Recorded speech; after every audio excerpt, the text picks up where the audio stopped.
मास भी शुरू होता है, क्योंकि भगवान विष्णु 4 महीने के लिए शयन करने के लिए चले जाते हैं।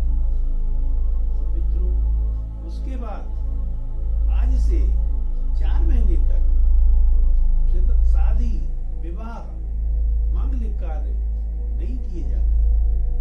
मित्रों, उसके बाद 4 महीने जब पूरे हो जाते हैं तो कार्तिक मास की शुक्ल पक्ष की जो एकादशी आती है, जिसको कि हम देवोत्थान एकादशी के नाम से जानते हैं, उस दिन भगवान विष्णु क्षीर सागर से उठकर आते हैं।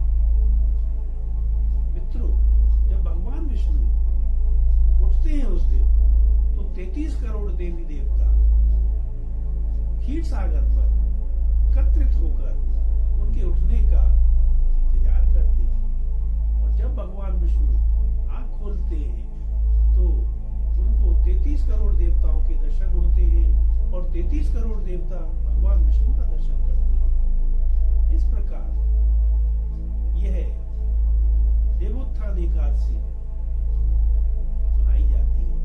मित्रों, जब भगवान विष्णु आते हैं तो उसी दिन से विवाह, शादी, मांगलिक कार्य शुरू हो जाते हैं। और हमारे भारतवर्ष में शहर शहर में, घर घर में, गांव गांव में भगवान की उत्थान का तैयारियां करते हैं, घरों को सफाई करते हैं, सजाते हैं, दीप जलाते हैं। और मित्रों, शाम के टाइम उनकी पूजा अर्चना, आराधना करते हैं। और मित्रों, उनकी पूजा में फल, फूल, गन्ना और अनेक प्रकार की सब्जियां जैसे बैगन है, मूली है, टमाटर है और सिंघाड़े आदि रखते हैं। और शाम के टाइम लोक गीतों से उनका स्वागत करते हैं और मंत्रोच्चारणों के साथ भी भगवान देवताओं को जगाते हैं। मित्रों, आज के ही दिन यानी कि देवोत्थान एकादशी या देव प्रबोधनी एकादशी, जिसको कुछ देव अवसान 11 भी कहते हैं, आज के दिन 3 वन की परिक्रमा भी लगती है। मथुरा, वृंदावन और गरुड़ गोविंद भगवान का मंदिर छठीग्राम में स्थित है। और मित्रों, आज के दिन ही तुलसी और शालिग्राम का विवाह भी किया जाता है।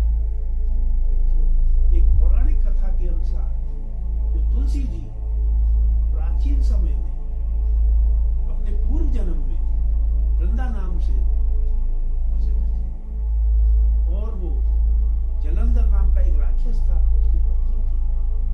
मित्रों, जो जलंधर नाम का राक्षस था, उसने अनेकों देवताओं की तपस्या करके अनेक शक्तियां अर्जित कर ली थी और वह तीनों लोगों का स्वामी बन बैठा था। सारे देवताओं को उसने हरा कर स्वर्ग पर भी कब्जा कर लिया था।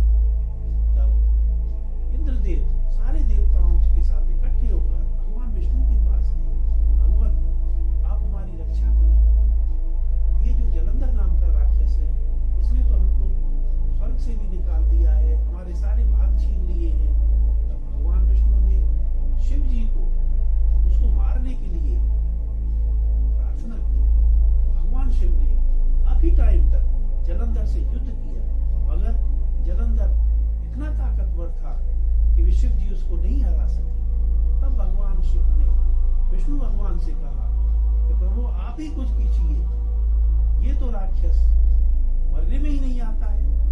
तब भगवान विष्णु ने कहा कि इसको वरदान मिला हुआ है कि जब तक इसकी पत्नी वृंदा का सतीत्व भंग नहीं किया जाएगा, तब तक ये नहीं मर सकता। भगवान विष्णु ने स्वयं जलंधर का रूप धारण करके उसका सतीत्व भंग किया। तब उसके बाद में जलंधर की मृत्यु हुई। जब जलंधर की मृत्यु हुई, तब वृंदा को एहसास हुआ कि मेरे साथ छल हुआ है और छल से भगवान विष्णु ने मेरे पति को मारा है। तो उनको बड़ी नाराज हुई, क्रोध से उन्होंने भगवान विष्णु को श्राप दे डाला कि जाओ तुम पत्थर हो जाओ। तब भगवान उसके क्रोध से और उसके श्राप से कि हम सालिग्राम कहते हैं, जब भगवान विष्णु ने ऐसा देखा तो उन्होंने तुलसी जी से कहा, जिनका के नाम तुलसी जी है आजकल, हम तुलसी के नाम से ही जानते हैं, पहले वृंदा थी।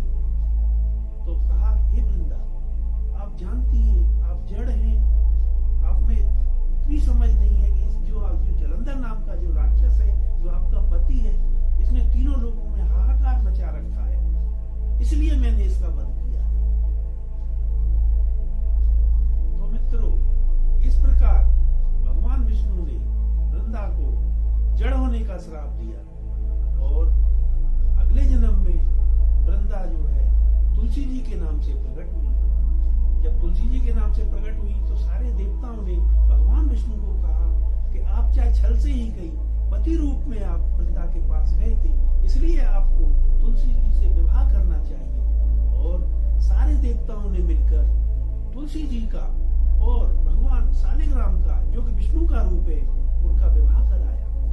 तब से आज तक सभी लोग उस चीज को मनाते आ रहे हैं और आज के दिन यानी कि देवोत्थान एकादशी वाले दिन तुलसी जी का और सालिग्राम का विवाह किया जाता है। बहुत से लोग जिनके कन्याएं नहीं होती हैं या जो कन्या दान का पुण्य लाभ लेना चाहते हैं, वो विधिवत पूरे नियम से तुलसी जी का और सालिग्राम का विवाह कराते हैं और उनको सारी जो भी चीजें होती हैं जरूरत की, सब देकर तुलसी जी को विदा करते हैं और पुण्य लाभ प्राप्त करते हैं। तो मित्रों, इस प्रकार सालिग्राम और तुलसी जी का विवाह किया जाता है।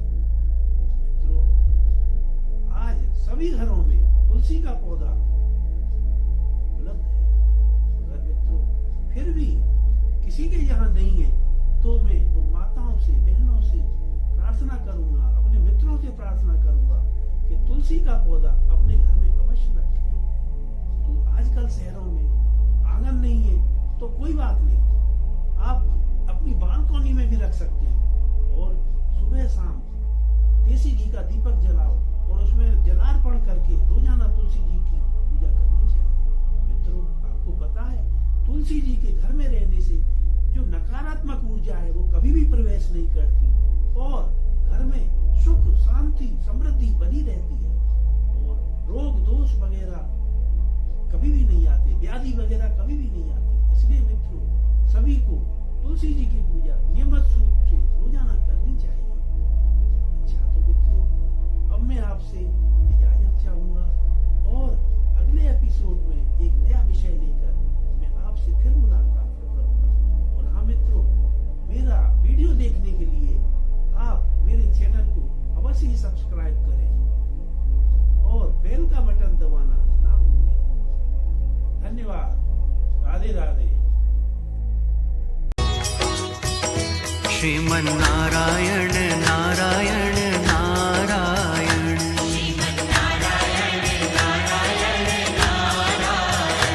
भजमन नारायण